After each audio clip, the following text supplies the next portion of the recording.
Selamat malam, tentunya Anda masih bersama channel Bang Kumis Berbagi Media Sorot Desa Indonesia. Warga Pandeglang dihebohkan dengan adanya peristiwa penyegelan ruang kegiatan belajar SDN Senang Sari, Kecamatan Pagelaran, Kabupaten Pandeglang, Provinsi Banten. Bahkan kejadian ini jadi sorotan sejumlah media lokal dan tayang di sejumlah TV nasional. Dan malam ini Bang Kumis akan mencoba untuk membahasnya dengan seorang praktisi hukum, Bung Ai Erlangga SHMA. Dan juga malam ini hadir pula Ketua Komnas Perlindungan Anak Kabupaten Pandeglang, Bung Gobang Pamungkas SH. Selamat malam Bung Ai, semoga Bung Ai juga sudah mendengar dan menonton atau menyimak dari beberapa media dengan adanya peristiwa disegelnya sebuah ruang kegiatan belajar SDN Senang Sari yang ada di Kampung Baleker, Kecamatan Pagelaran ini. Menurut Bang Ai sebagai praktisi hukum dan juga seorang advokat atau lawyer, itu bagaimana Bung Ai? Oke, terima kasih Bang Kumis.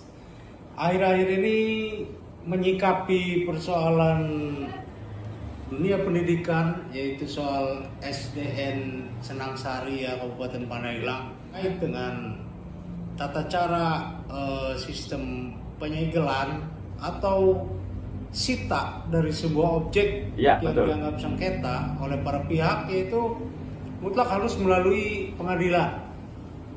Itu adalah hukum tertinggi. Jadi tidak bisa seseorang atau siapapun, walaupun itu haknya, belum bisa dibuktikan otentik karena berpuluh-puluh tahun telah berdiri sebuah sekolah dasar negeri di sana ya. Ya, betul Pak. Jadi tidak boleh juga mengabaikan apa yang menjadi hak-hak pendidikan daripada anak. Ya. Karena hak pendidikan siapapun dalam keadaan bagaimanapun, sekalipun itu sengketa dari sebuah objek, itu wajib diutamakan lebih dahulu daripada secara sepihak menyegel suatu objek yang kepentingan utamanya harus dibuktikan di pengadilan. Oh, berarti harus di pengadilan ya, Bung? Siapa yang berhak sebenarnya, bukan berarti mengabaikan hak-hak daripada para ahli waris yang mengklaim atau merasa mempunyai hak atas sekolah dasar tersebut. Nah, terus langkah-langkahnya bagaimana di dalam itu? pasal 31 ayat 1 Undang-Undang Dasar 1945 Ya, betul. menyatakan bahwa setiap warga negara berhak mendapat pendidikan. Nah, di pasal tersebut jelas negara memprioritaskan anggaran pendidikan itu sekurang-kurangnya 20% dari anggaran pendapatan dan belanja negara. Nah, jadi ini harus dibenahi. Ini sangat miris di kala Indonesia sedang betul-betul menggalakkan dunia pendidikan. Iya, iya, betul. Memprioritaskan dan mengutamakan semua fasilitas pendidikan. Ini terjadi di wilayah Kabupaten Pandeglang. Ini saya kira stakeholder semua, para pemimpin terkait harus segera mengambil sikap atas terlantarnya anak-anak sekolah dasar tersebut sampai belajar di teras. Akibat dari sebuah egoisme, sebuah pemikiran-pemikiran yang sepihak dengan menyita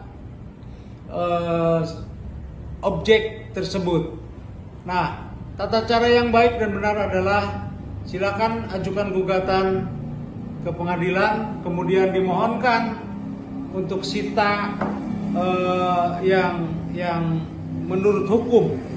Jadi jangan sampai terjadi sepihak yang merugikan masyarakat banyak, terutama anak-anak, dalam hal hak-haknya untuk mendapatkan pendidikan, khususnya di sekolah dasar ya. Jadi mohon menghimbau kepada semua pihak untuk bisa menahan diri. Negara kita negara hukum, mari kita sama-sama hormati dan buktikan di pengadilan agar semuanya terang benderang. Jangan sampai bertindak yang tidak terpuji, bahkan merugikan semua pihak ke depannya. Bukan berarti hak-hak daripada ahli waris yang merasa memiliki objek tersebut juga terabaikan. Itu juga harus dipikirkan. Akan tetapi lebih utama tolong jangan sampai hak pendidikan anak-anak tersebut menjadi terganggu. Saya yakin semua ada konsekuensinya terkait dengan persoalan-persoalan tersebut. Salah satunya konsekuensi hukum. Apabila semua dilakukan tanpa prosedur yang baik dan benar, itu semua bisa menimbulkan masalah hukum baru. Jadi dari saya tanggapannya sekian atas polemik Terima kasih. yang terjadi belakangan ini. Kira-kira begitu. Terima kasih. Wassalamualaikum warahmatullahi wabarakatuh. Waalaikumsalam, Bung Ai. Begitu jelas dan gamblang, walaupun singkat, tetapi mudah-mudahan ini menjadikan sebuah referensi. Tayangan Bang Kumis malam ini bukan menyudutkan para pihak, tetapi Bang Kumis akan mencoba untuk mengurai dari beberapa sisi, terutama masalah hukum. Dan mungkin supaya lebih konkret lagi, karena ini menyangkut tentang keberlangsungan belajar anak-anak di SDN Pasir Sedang ini, Bang Kumis juga malam ini akan minta sebuah tanggapan dari Ketua Komnas Perlindungan Anak Kabupaten Pandeglang, Bung Gobang. Selamat malam, Bung Gobang. Iya, Bang Kumis, tentu atas nama Komnas Perlindungan Anak Kabupaten Pandeglang, kami sangat prihatin sekali dengan peristiwa yang terjadi di Desa Senangsari, Kecamatan Pagelaran, Kabupaten Pandeglang. Dan ini bukan kasus pertama, tetapi kasus yang kesekian kalinya ya dalam hal konflik-konflik agraria yang pada akhirnya mengorbankan anak-anak bangsa tercinta gitu. Dan kami juga tentu saja tidak akan tinggal diam menyikapi persoalan yang sedang terjadi. Tentu kita akan upayakan jalur-jalur persuasif, apalagi ini kan menyangkut tentang hak-hak keperdataan yang mungkin memang ada yang merasa masih memiliki hak ya untuk melakukan semacam gugatan dan lain sebagainya, sehingga kemudian mengklaim kepemilikan. Nah, kami tentu saja berharap bahwa pemerintah daerah secara proaktif untuk hadir ya di tengah konflik seperti ini, agar bagaimana kemudian kegiatan belajar mengajar ini bisa berjalan sebagaimana mestinya tanpa terganggu oleh adanya konflik-konflik agraria tadi begitu.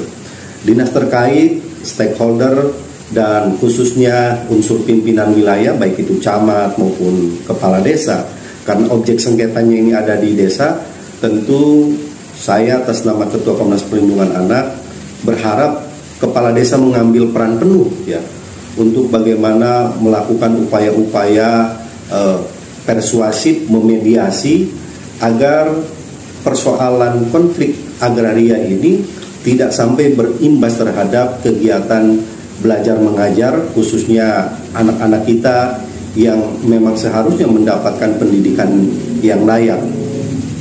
Nah, kalau ini sampai dibiarkan berlarut-larut terjadi begitu, ini jelas bertentangan sekali dengan Undang-Undang Perlindungan Anak ya.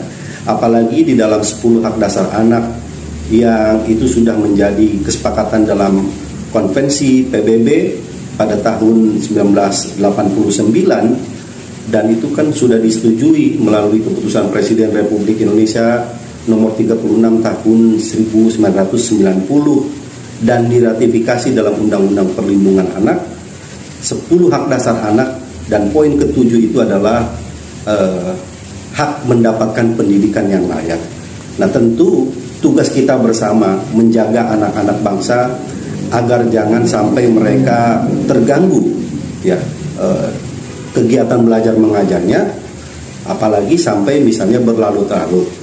Saya menghimbau dan berharap kepada para pihak yang memang mengklaim memiliki hak keperdataan untuk menggunakan kanalisasi melalui jalur-jalur yang memang sudah disediakan oleh undang-undang.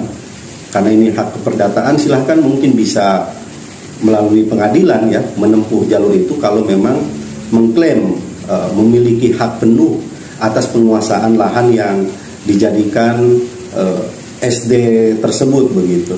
Nah, tetapi kita harapkan jangan sampai mengorbankan masa depan anak-anak bangsa Indonesia yang memang sedang tumbuh, dan kita harus jaga tumbuh kembang si anak itu agar bagaimana kemudian mereka tidak terganggu ya, sebab apabila ini dibiarkan panjang begitu ya, berlarut-larut begitu. Nah, ini bisa juga nanti berdampak terhadap psikologi mereka sehingga kemudian mengalami trauma, dan pada akhirnya apalagi kalau misalnya terjadi huru-hara ya, konflik-konflik yang mengakibatkan konflik sosial dan juga horizontal ya, ini akan berakibat fatal sekali terhadap psikologi si anak itu sendiri. Jadi saya sekali lagi berharap pemerintah daerah proaktif segera menyelesaikan kasus ini dengan sebaik-baiknya, dan tentu saja apabila kasus ini bisa diselesaikan melalui musyawarah mufakat, tentu itu yang terbaik ya. Yang terpenting adalah bagaimana kemudian kegiatan belajar mengajar itu tidak sampai terganggu. Dan kami akan turun untuk memastikan bahwa hak-hak anak yang memang tadi sudah saya uraikan itu tetap berjalan sebagaimana mestinya, dan itu menjadi kewajiban kita bersama. Begitu Bang Kumis.